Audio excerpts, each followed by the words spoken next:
ขวัญใจประชาชนใช่ไหม ใช่นี่ต้องทั้งคนทั้งพักนะนี่เบอร์พี่นกนี่เบอร์ ติดไปเลย นี่ครับโอ้โห อินเนอร์อยู่ข้างใน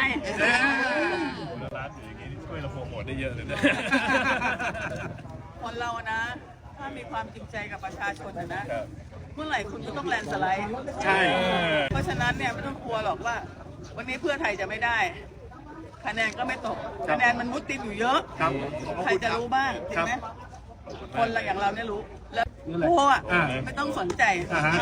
ของจริงอยู่ที่ไหน ใจใช่ไหม ใช่ ถ้าคนเราไม่มีใจนะเขาไม่พูดหรอก ครับ ทุกวันนี้ต้องเข้าใจนะว่ารัฐบาลอ่ะสีเทากับดำเมื่อก่อนมันแค่เทาใช่ไหมแต่เดี๋ยวนี้ดำแล้ว